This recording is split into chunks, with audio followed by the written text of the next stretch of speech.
अस्सलामुअलैकुम, good morning everyone, welcome to my channel the pure love stories. तो कैसे हैं आप सब? होप आप सभी अच्छे होंगे। मैं भी ठीक हूँ अभी तक, बोल सकते हैं। तो बिना वक्त ज़ाये किए शुरू करते हैं कहानी एक पहल प्रेम की, पार्ट 8। सीधा स्टोरी से शुरू करते हैं। नित्या घर पहुँचती है और घर पहुँचते पहुँचते वो कशिश के बारे में बहुत कुछ सोच रही थी कि अतीत की आखिर ऐसे कौन सी चीज़ है जो कशिश को इस तरह से बर्ताव करने में मजबूर कर दिया है और उसकी मॉम और उसके बीच इतना चीज़ें ला दी है। आखिर ऐसी कौन सी बात है?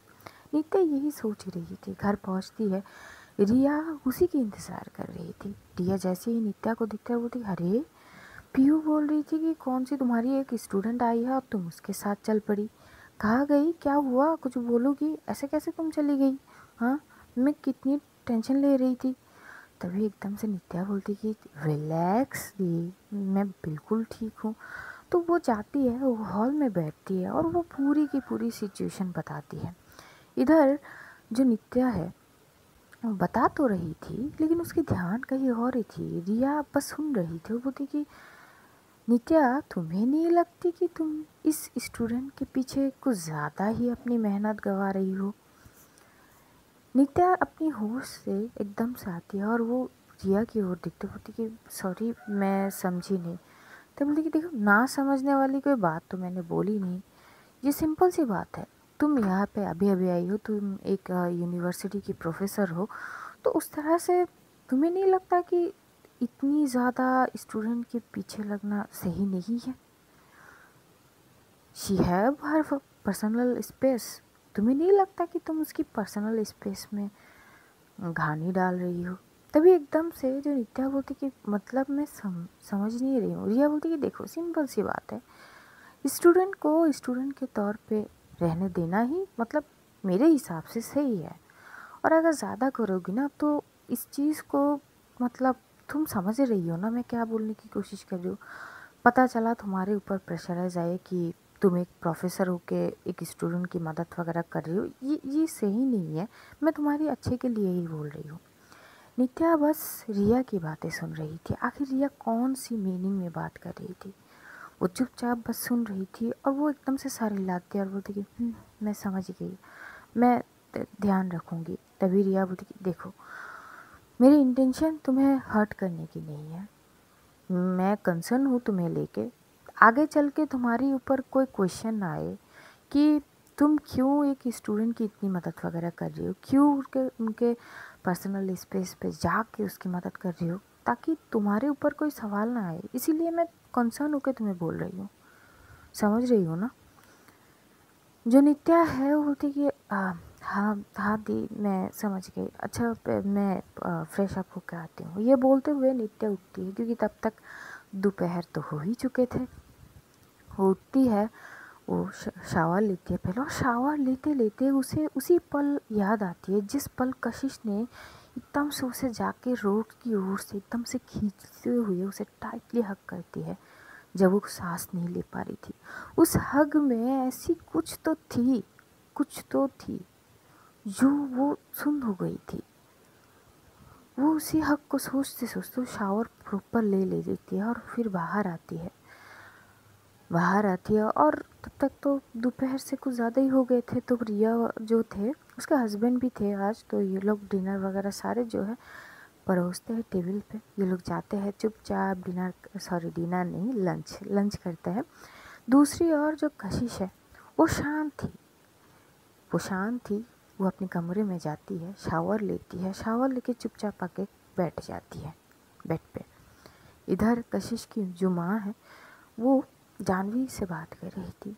जानवी बोलती कि थैंक गॉड आज मैम ने मेरी मदद करी, पर आपको पता है ना कि इसको कंट्रोल करना किसी की बस की बात नहीं है। पर मुझे ये समझ नहीं आ रही कि मैम की बोलने पे ये इतना कैसे मान गई। ये बहुत अजीब हुआ। मतलब ये 3 साल से हम इसको हैंडल कर रहे हैं। जब भी ऐसी सिचुएशन आती है ना, इसको हैंडल करना इतनी मुश्किल हो जाती है ना, और जब भी ये खुद शांत होती है ये आ जाती है। और आज एक चीज़ नोट की मैंने कि मैम जो भी बोलती है ना, ये चुपचाप सिर्फ मानती गई। पहले हाँ थोड़ी सी रूड हो गई थी, पर बाद में पता नहीं क्या हुई मासी, कि बस आंखें दिखाई और एकदम से पता नहीं क्या थी, वो बोली कि चलो, और जो कशिश है वो भी चल पड़ी बिना कोई क्रॉस क्वेश्चन किए बिना। ये बहुत रेयर थी। मैं कब से कोशिश कर रही थी, मुझसे कुछ हो ही नहीं पाई, लेकिन मैम ने बड़ी आसानी से कर दिए। तभी कशिश की मॉम बोलती है भला हो तुम्हारी उस प्रोफेसर का जिसके कारण आज मुझे ये मिल गई, वरना शाम तक पता नहीं मैं दर बदर घूमती रहती, इसको ढूंढती रहती, पता नहीं कहाँ पे रहती, क्या करती। तभी एकदम से जो जो जानवी है वो बोलती कि हाँ वो तो है, वैसे मैम बहुत अच्छी है, मैं पहले बहुत उनको गलत समझ रही थी। ऐसे ही बहुत सारे बात वगैरह होते हैं। बात करके ये लोग लंच करते ही कशिश जो है वो अपनी कमरे में वापस चली जाती है। जानवी भी उसके साथ जाती है और वो जाते जाते कशिश को बस एक टक देख रही थी। कशिश शांत थी। हाँ, अब उसका रोना बंद हो गई थी, वो शांत थी। वो चुपचाप जाके बैठ के एक कॉर्नर साइड पे बैठ जाती, पता नहीं क्या सोच रही थी। तभी जानवी बोलती है एक बात कहूँ तुझे। कशिश उसकी ओर देखती है और वो कुछ नहीं बोलती, वो अपना सर झुका लेती है। तभी जानवी बोलती है बोल ही देती हूँ, क्या फ़र्क पड़ती है। एक बात बता, ऐसा क्या हुई थी अचानक कि तू दूसरी तरफ पलट के तो खड़ी थी, पर अचानक ऐसा क्या हुई थी कि पलट कर भाग के मैम के पास गई, उनको मतलब एकदम से खींची, और जिस तरह से तूने हक करी, मैं खुद शॉक्ड हो गई थी। क्या हो गई, क्या क्या सोची अचानक, और किस तरह से बातें कर रही थी तू कि मैम आप भी मुझे मत छोड़ के जाना, क्या है ये सब। हाँ, कशिश एकदम से चुप हो जाती है और जैसे ही नित्या की सॉरी जो जानवी की बातें सुनती है वो फिर से फ्लैशबैक पे जाती है और उसी मोमेंट को वो याद करती है। जैसे याद करती है उसको वो नित्या को हक करने की जो टाइटली वाला एहसास है ना, वो महसूस होती है। और महसूस होते ही वो बोलती कि कुछ नहीं, तुझे घर नहीं जानी। जानवी बोलती कि जानी है, पर यार तुझे पता है मैं तेरे लिए कितना परेशान थी। जैसे ही मुझे पता चली कि तू इस तरह से घर से निकल गई, मेरी हालत देखी थी। बोलती कि तो क्या हुआ, मिल गई ना, मैं आ गई ना घर, आ गई हूँ, खा भी ली हूँ, अब मुझे थोड़ी देर के लिए सोने दे और तू चली जा। तभी जानवी बोलती कि हाँ तो सो, जब तक तू सोती नहीं है मैं हूँ, जैसे ही मुझे महसूस होगी कि तू सो गई है मैं चली जाऊँगी, चल। कशिश उसकी ओर देख के बोलती कि प्लीज़ जानवी। जानवी भी बोलती कि please Kashish, I know you very well, मुझे अच्छे से पता है कि जैसे ही यहाँ से मैं कल्टी मारूंगी तू फिर से कुछ ना कुछ करेगी, अब मैं तेरे भरोसे रह नहीं सकती, सॉरी। तो चुपचाप सो जा तू, जैसे ही मुझे लगे कि तू सो गई, और आई प्रॉमिस मैं चली जाऊँगी। वैसे भी यार बहुत बोर हो रही हूँ मैं यहाँ पे तेरे साथ, बोरिंग इंसान कहीं की। तभी एकदम से कशिश बोलती कि मैं ऐसी हूँ, मैं बोरिंग हूँ। बोलती कि अच्छा ठीक है ना, तू सो जा, बोरिंग हो। तो एकदम से कशिश क्या करती है, वो पिलो पे अपना सर रखती है, क्योंकि अगले दिन वो सोई ही नहीं थी, तो उसकी सर थोड़ी सी भारी थी और वो सोचते सोचते वो सो ही गई थी। जानवी ऐसे रिजल्ट जैसे देखती है कि हाँ अब ये सो गई है, तो वो अपने घर चली जाती है।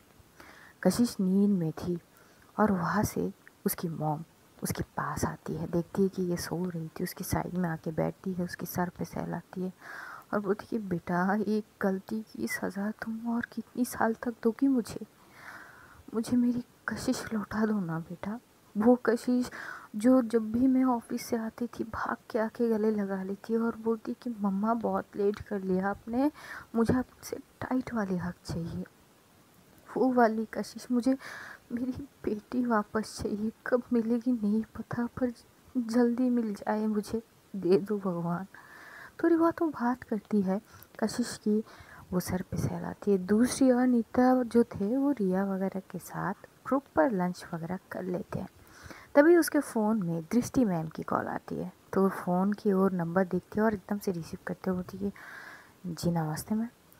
तभी दृष्टि दृष्टि बोलती कि हाँ जी नमस्ते नमस्ते, अरे एक संडे के दिन आप हमें भूल गए, ऐसे कैसे हो सकती है, संडे के दिन याद करनी होती है, कम से कम इनवाइट कर लेते लंच या डिनर में, साथ में इकट्ठे खूब सारी मस्ती करती और इन्जॉय करते।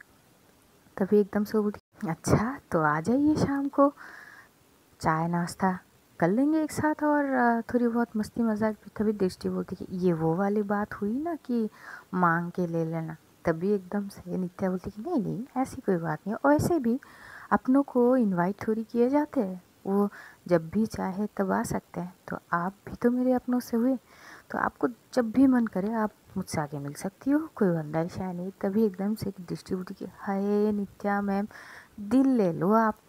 तभी होती है ये मैम कब से बुलाने लगे आप हमें। हाय हाय आप मैथ टीचर हो, आपको हम मैम नहीं बुलाएंगे तो क्या बुलाएंगे। बोलती इतनी भी मक्खन ना मारिए आप, चलिए शाम को आ जाइए। वो बोलती कि हाँ हाँ आ जाएंगे। वैसे मैं सोची थी कि कहीं बाहर मिलते हैं पार्क वगैरह में, थोड़ी बहुत टहल लेंगे, पर अगर तुम चाय और स्नैक्स की इनविटेशन मुझे कर रही हो पार्टी में तो ज़रूर तुम्हारे हाथ की चाय भी पी लेंगे। लगे हाथ। नित्या हंसते हुए बोलती कि जी ज़रूर। तो वो कॉल कट कर दिया। थोड़ी बहुत वो घर की काम वगैरह कर रही थी रिया के साथ, जो लंच करे थे वो प्लेट वगैरह सब किचन में ले जाके सॉर्ट आउट कर रही थी, थोड़ी बहुत मदद। ऐसे ही वक्त ना बीतने लगते। जो कशिश वो गहरी नींद में थी, प्रॉपर ना सोने के बाद वो लगभग 5.5 से 6 घंटे नींद लेती है। इस बीच नित्या के घर में दृष्टि आती है। दृष्टि रिया से मिलती है, रिया की बेटी से मिलती है, उसके हस्बैंड से मिलते हैं, और दृष्टि की भी एक बेटा है तो उसको लेके आते हैं। ये लोग वहाँ पे बात वगैरह करते खूब सारे, और रिया भी देखती है कि दृष्टि ना फन लविंग पर्सन है, और बहुत ही मुँहफट होता है ना, जैसे कि जो मुंह पे आए वो बोल लेते बिना कुछ सोचे समझे, वैसी पर दिल की बहुत अच्छी है और काफ़ी फन लविंग पर्सन, फ़नी बोल सकते हैं। तो बहुत हंसा रहे थे ये लोग, बहुत इंजॉय करते हैं, चाय वगैरह पीते हैं। बहुत शाम होते हैं, लगभग 7 बज रहे थे।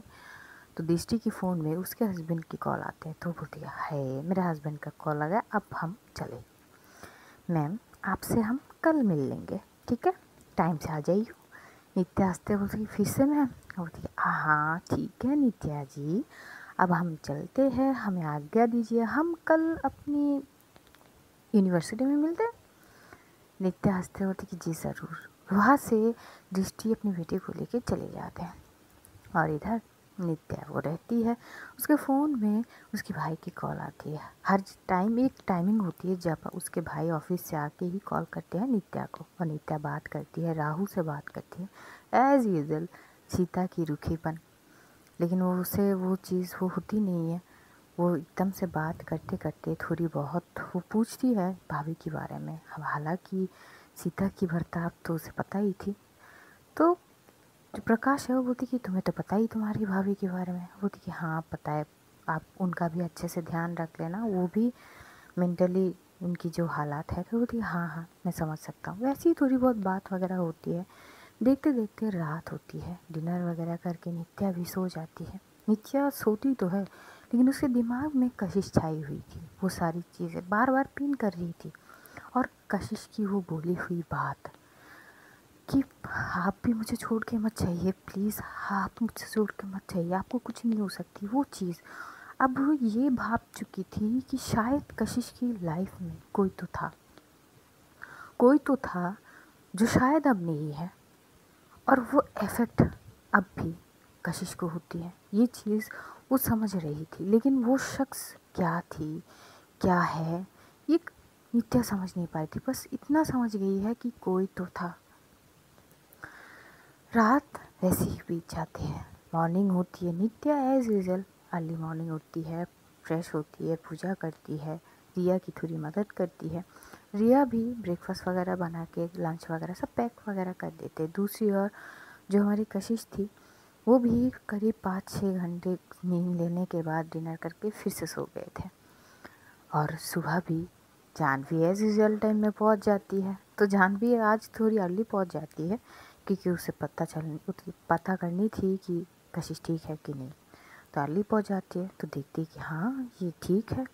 तो ब्रेकफास्ट वगैरह करके जानवी और जो कशिश है, कशिश फ्रेश वगैरह होकर ब्रेकफास्ट करके रेडी हो जाती है। ये लोग वहाँ से ही यूनिवर्सिटी की ओर चली जाती है। कशिश की मॉम थी, वो ब्रेकफास्ट करा के ही भेज के वो अपने ऑफिस जाती है। इधर जानवी बहुत सारी बातें करते करते यूनिवर्सिटी आ रही थी। स्कूटर में पीछे कशिश बैठी हुई थी, उसकी शोल्डर पकड़ के। कशिश अपने ध्यान में थी ही नहीं, ये लोग जैसे ही पहुँचती यूनिवर्सिटी थे, कशिश स्कूटी से उतर के जैसे अंदर आएगी तभी उसके सामने क्रिश आ जाता है और बोलती कि हाय गुड मॉर्निंग। पता है, सिर्फ इस यूनिवर्सिटी में मेरे पैर तुम्हारे कारण आते हैं। ये तुम्हारी ये जो मासूम फेस मेरे सामने आते हैं ना, बाय गॉड, दिल को इतनी सुकून मिलता है ना कि क्या बोलूँ मैं। है कब तक मैं मतलब तुम मुझे इतनी बेताब करते रहोगे? कब तक तुम्हारे पीछे मैं पागल होता रहूँगा? एक मौका तो दो, मुझे अपनी काबिलियत दिखाने तो दो। एक बार तुमने हाँ बोल दिया ना तो पूरी दुनिया जीत लूँगा मैं, लेकिन मौका तो दो। कशिश बस एक लोग उसे देखते और साइड होकर वो चले जाते और क्रिश पीछे पीछे भागता रहता। वो एक रोज़ लेके आया था, वो एकदम से उस पॉकेट से वो रोज़ लेकर आते। वो बोली अरे सुनो, ये आपकी खातिर ले लो ना। जो कशिश है वो बोलती कि ये यूनिवर्सिटी है, तुम्हारी लवेरिया की जगह नहीं है और मैं तुम्हें पसंद नहीं करती। सिंपल सी बात है, अपनी दिमाग में डाल दो और मुझे डिस्टर्ब मत करो आइंदा से। पढ़ने आते हो तो चुपचाप पढ़ो और अपनी पढ़ाई पे ध्यान दो, मुझ पे नहीं। ये बोलते हुए वो चुपचाप जाती है क्लासरूम। जानवी बोलती कि करवा लिया सुबह सुबह बेइज्जती। यार तुम्हें शर्म नहीं आती? या तुम्हारी अंदर कोई सेल्फ रिस्पेक्ट की बात नहीं है? कब तक रिजेक्ट होते रहोगे? पिछले 1 साल से बस रिजेक्ट ही होते आए हो, अब तो सुधर जाओ यार। यार अपने अंदर वो जज्बात रखो कि ये बंदी मुझे बार बार रिजेक्ट करती है, नहीं जाना इसके पीछे, सिंपल। सुधर जाओ, अब तो मुझे भी तुम पे तरस आने लगे है। ये बोल के जानवी भी क्लासरूम जाते हैं। लेक्चर वगैरह शुरू होते हैं।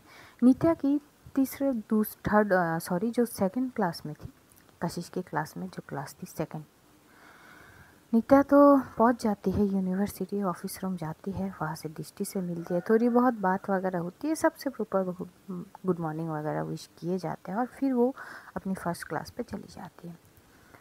सेकेंड क्लास जैसे ही होती है वो आहिस्ता आहिस्ता कशिश की क्लास में बढ़ रही थी। पता नहीं आज नित्या अलग महसूस कर रही थी।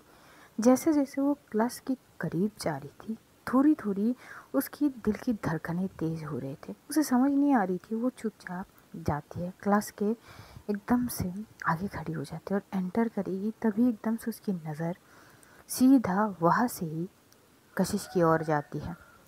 कशिश बैठी हुई थी, उसके सामने क्रिश खड़ा था एक रोज़ लेके और बार बार बोल रहा था यार ले लो ना, ले लो ना यार, प्लीज़ ले लो ना। अरे अच्छा चलो कोई ना, बस रोज़ ले लो।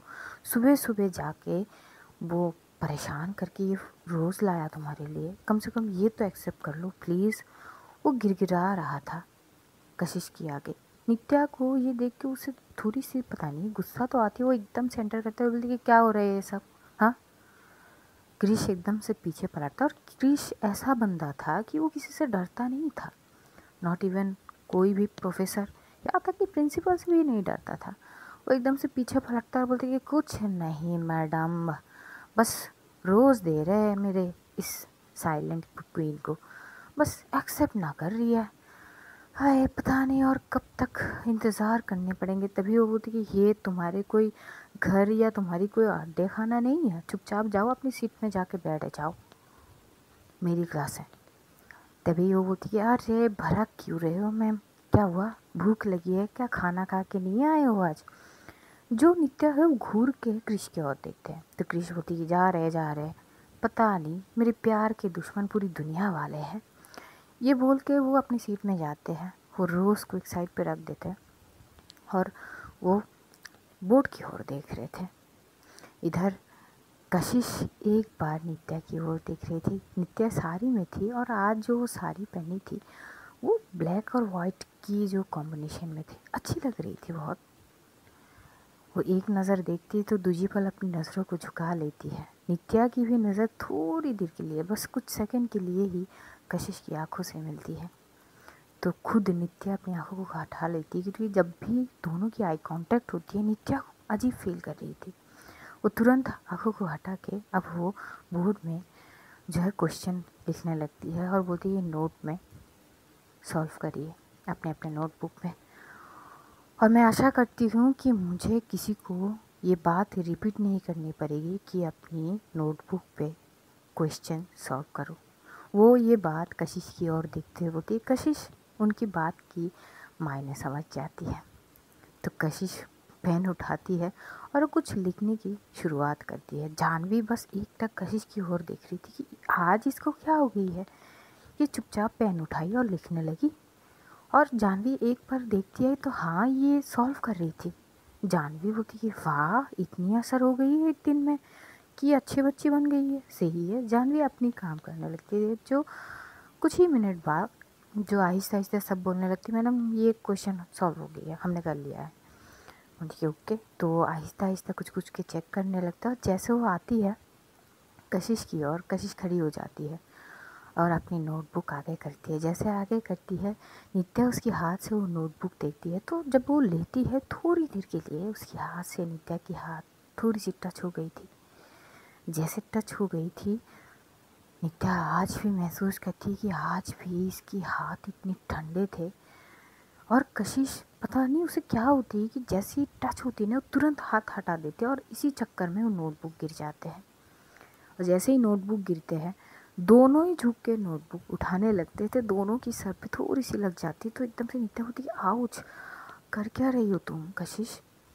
कशिश बोलती कि वो सॉरी मैम, वो मैंने जानबूझ के नहीं किया मामा, सॉरी। वो गिर गए थे तो मैं लेने के लिए झुकी थी। मेरी वो और कोई इंटेंशन थी नहीं। आई एम सॉरी मैम, आपको ज़्यादा ज़ोर से तो नहीं लगी। नित्या अपनी एकदम से हाथ को उस माथे पे रगड़ते हुए बोलती कि नहीं नहीं, इट्स ओके, मैं ठीक हूँ। वैसे तुम्हारी नोटबुक, क्योंकि वो उसकी हाथ में थी कशिश के, तो नोटबुक दे देती है। इधर जानवी होती है अरे क्या करती रहती है कशिश। वैसे पता है, एक बार ये बोला जाता है कि एक बार टकराने से ना वो सींग उठती है, तभी एकदम से सब हंस पड़ते हैं जानवी की बातों पे। तो जानवी बोलती है अरे हंस क्यों रही हो यार, अरे बचपन में बहुत सुने हैं यार।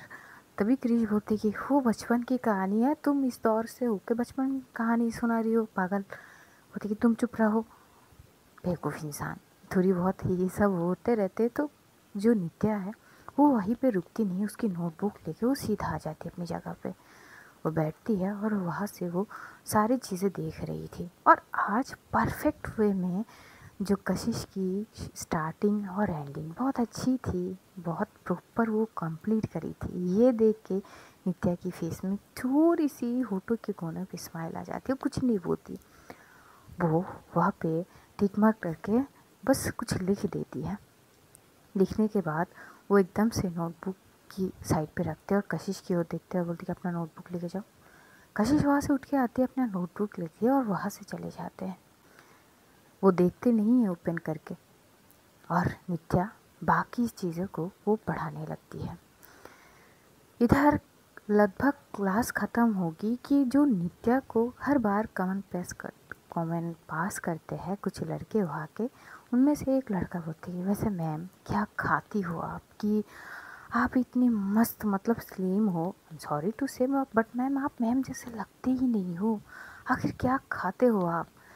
तभी दूसरे लड़के बोलते कि यार तू क्या करता रहता है, हर क्लास में कुछ ना कुछ कमेंट पास कर देता है। क्या है, किसी दिन मैम भड़क गए ना तो अरे भड़कने दे, हाय हर अंदाज तो देख लिया, अब वो अंदाज भी देख लेंगे। मैम मैम आपको मतलब गुस्सा आती है मैम। जैसे ये बोलते हैं तो नित्या वो बोलती कि कृपया अपना पढ़ाई पे ध्यान दो मेरे से हटा के। वो लड़का बोलती कि क्या करे मैडम, आपसे ध्यान हटे तब ना। एक तो आप इतनी खूबसूरत हो, ऊपर से आप इतनी नायाब अंदाज से पढ़ाते हो ना कि मेरा तो मन करता है कि पूरा दिन मैं आपको सुनता रहूं, घर ना ही जाऊं। खाने वाने की कोई ज़रूरत है नहीं, बस आपको सुनते जाओ। जैसे ये बोलते हैं तो कुछ कुछ लड़के एकदम से हंस पड़ता है। वो बोलती कि तू तो सुधर जा। और इधर कशिश वो एक लुक उस लड़के की ओर दिखता है। वो बोलना चाहती है कि मत करो, मैम है, गिव हर रिस्पेक्ट, लेकिन वो कुछ बोलते नहीं है। वो चुपचाप अपनी सर झुकाए वहाँ पे खड़ी थी। नित्या वहाँ से अपना पूरा का पूरा क्लास ख़त्म करती है और वहाँ से जाती है। जाते जाते एक बार वो कशिश की ओर ज़रूर देखता है और कशिश भी अब एक नज़र उठा के वो नित्या को देखती है। वो जाती है नित्या, तो इन लोगों की मैथ की दूसरे क्लास भी शुरू हो जाते हैं और नित्या ऑफिस रूम में जाके थोड़ी सी पानी पी के वो अपनी दूसरे क्लास में, ऐसे ही ना थोड़ी थोड़ी वो क्लासेस वगैरह ख़त्म होने लगते हैं। लगभग लंच आवर की थोड़ी सी पहले नित्या वॉशरूम जाती है फ्रेश होने के लिए थोड़ी, और तब कशिश भी कुछ अपनी हैंड वॉश या कुछ करने के लिए वॉशरूम की ओर ही आ रही थी। तो उसके सामने फिर से क्रिश आ जाता है। वो थी यार मेरा ये जो रोज़ है ना ये मुरझा जाएगा, प्लीज़ एक्सेप्ट कर लो। तो कशिश थोड़ी स्ट्रिक्टली बोलती कि देखो इतनी बार तुम्हें समझाते आई हूँ और अब भी समझा रही हूँ, बेहतर है तो समझ जाओ, मुझे ये सब पसंद नहीं है Krish, please stay away from me. और ये सरेआम इस तरह से मुझे इंसल्ट मत करो तुम। आई फील ऑकवर्ड यार, एक लड़की की ऑकवर्डनेस को समझो और प्लीज़ स्टे अवे फ्रॉम मी। तभी क्रिश बोलते कि यार देखो कब से तो पीछा तुम्हारे पीछे पीछे घूमता रहता हूँ, ऐसा मानो कि कुत्ता बन गया हूँ बस तुम्हारे पीछे। यार कुत्ता बनने में भी मुझे कोई इशू नहीं है, बस एक बार हाँ कह दो ना यार, यार आई लव यू ना। तभी एकदम से कशिश होती कि व्हाट व्हाट यू लव, ये मुझे नहीं है तुमसे प्यार, और मुझे इन सारी चीज़ों में मत ढकेलो, बस मुझसे दूर रहो। ये बोलते हुए वॉशरूम की साइड में आती है, थोड़ी सी वो इरिटेट हो जाती है क्रिश से, और आते ही वो अपना हैंड वॉश करके बोलती है कि पता नहीं लोग कैसे कैसे लोग हैं, जब बोल रही हूँ कि मुझे पसंद नहीं है फिर भी क्यों आ जाते हैं। नित्या की कान में कशिश की आवाज़ जाती तो वो एकदम से आते हैं, बोलती कि एनी इशू। कशिश हाथ क्लीन करते करते वहाँ पे सामने मिरर थी, मिरर से देखती कि ये नित्या है। वो एकदम से बोलती कि मैम वो नहीं मैम कुछ नहीं। नित्या आती है, बोलती कि हाय यू ओके, तुम ठीक हो। कशिश बोलती कि यस मैम वो मैं ठीक हूँ। नित्या बोलती कि पक्का तुम ठीक हो। बोलती कि हाँ मैम मैं ठीक हूँ। तभी नित्या आती है, बोलती कि ओके। वो अपनी हैंड वॉश करते और वहाँ से चुपचाप चली जा ही रही थी। तभी एकदम से कशिश बोलती कि वो मैम मैम। तभी एकदम से नित्या रुकते बोलती कि हाँ बोलो। कशिश पलटती है और नित्या की ओर देखती है। नित्या भी कशिश की ओर देखती, दोनों आंखें मिला के बात कर रही थी और बोलती कि वो मैम हम एक्सट्रीमली सॉरी, वो मैंने कल आपसे मुझे वो शायद उस तरह से आपसे नहीं, शायद नहीं, मुझे आपसे उस तरह से बात नहीं करनी थी। आई एम एक्सट्रीमली सॉरी, और फ़ोन में भी मैं जैसे आपसे बात करी उसके लिए I am extremely sorry ma'am. Nitya बस चुपचाप सुन रही थी और कशिश बोली जा रही थी। वो अपनी सर झुकाई हुई, क्योंकि जब सॉरी बोल रही थी वो अपनी आंखें झुका ली थी। नित्या जाती है और उसकी चीन से उसकी फेस थोड़ी सी ऊपर करते बोलती कि जब तुम्हें सच्ची में लगे ना कि तुमने गलती करी हो, तुम्हें उस गलती का पश्चाताप करनी है, तो आंखें मिला के बात करो, और जो सॉरी तुमने बोली ना वो आँखों में आंखें डाल के सॉरी बोलो, तब मैं समझ जाऊंगी कि तुम्हें एहसास हो गई है। जैसे ही वो ये करती तो थोड़ी तो करीब आ जाती है दोनों। तो एकदम से जो कशिश बोलती कि वो मैम सॉरी, वो नित्या बोलती कि छूक है। पता नहीं नित्या को क्या होती कि वो धीरे धीरे, दोनों ऑलरेडी करीब थे, धीरे धीरे थोड़ी सी करीब जा रही थी। जैसे जा रही थी एकदम से बाहर से थोड़ी आहट होती है, तो नित्या एकदम से पीछे होती है, बोलती कि ठीक है इट्स ओके टोटली फाइन। वो ये बोल के वो तुरंत निकल जाती है और जाते जाते बस सोच रही थी कि ये क्या थी, ये कि मैं क्या क्या करने क्या जा रही थी मैं। वो चुपचाप जाती है वहाँ से, दृष्टि ढूंढ रही थी। ये लोग कैंटीन जाती है, अपना अपना लंच कर रही थी। नित्या बस वही सोच रही थी कर क्या रही थी। कशिश को जानवी ढूंढते ढूंढते उसको लेती है, कैंटीन जाती है और कशिश चुपचाप खाना खा रही थी। कशिश को कोई ऑकवर्ड या कुछ भी नहीं लगी थी, पर नित्या उसी बात को सोच रही थी कि क्या कर रही थी वो, ऐसे कैसे वो उसके करीब जा रही थी, बस सोच ही रही थी। दृष्टि बोलती कि खाना खानी है या सोच के गहर में डूब के जानी है, बोलो डूब के रहना है तुम्हें। मेरी आधा खाना ख़त्म हो चुका, तुम्हारी प्लेट में से एक चावल तक नहीं हटी, कर क्या रही हो, क्या सोच रही हो। वो चुप रहती है, वो कुछ नहीं बोलती, वो बोलती कि कुछ नहीं। बोलती कि ऐसा तो हो ही नहीं सकता है कि कुछ नहीं, बोलो मुझे क्या हुआ है, आयु ओके ना। नित्या वो चुप रहती है, वो कुछ नहीं बोलती, जैसे तैसे खाना ख़त्म करते हैं और वो जाती है अपनी दूसरे क्लास लेती है। और जैसे ही यूनिवर्सिटी ख़त्म होती है, मतलब कशिश और जानवी की क्लास वगैरह ख़त्म होते हैं, ये लोग चले जाते हैं। नित्या वहीं पे थे और वो बस सोच रहे थे। उसके क्लासेस सारे ख़त्म होते हैं, वो अपनी जो कैबिन होते हैं, ऑफिस रूम होते हैं, वहाँ पे आकर अपनी चेयर पे बैठती है और चुपचाप सोचने लगती कि करने क्या जा रही थी वो। अगर एकदम से बाहर से कोई आहट नहीं होती तो अंजाम क्या होती। ये सोचते हुए उसको पसीने आने लगते हैं। दृष्टि बोलती ये जाना नहीं है, तो दृष्टि उसकी ओर देखते तो ये उसको फॉरहेड के साइड पे थोड़ी थोड़ी पसीने आ गए थे। तो अरे इतनी ठंड एसी में तुम्हें पसीने कैसे आ सकते हैं। जो नित्या है वो बोलती है कुछ नहीं। वो बोलती है क्या हुआ। वो बोलती कुछ नहीं। बोलती कि चलोगी या फिर आज यहीं पे रुकनी है। बोलती कि नहीं नहीं चलनी है। ये बोलती है और वो उठती है। उठ के वो अपनी चीज़ों को करती है, जो बैग वगैरह सॉर्ट करती है, और वहाँ से चुपचाप निकल जाती है। शांत थी, बस यही सोच रही थी। आज स्टोरी यहीं पे रखेंगे, जानेंगे अगले एपिसोड में क्या होती है। तब तक अपना ध्यान रखिए, अपनों का ध्यान रखिए, ढेर सारा प्यार बांटिए, खुश रहिए, खुशियाँ बांटिए। Love you all guys, see you soon. बहुत जल्द फिर से मुलाकात होगी। तब तक के लिए खुदा हाफिज़, बाय बाय, टाटा।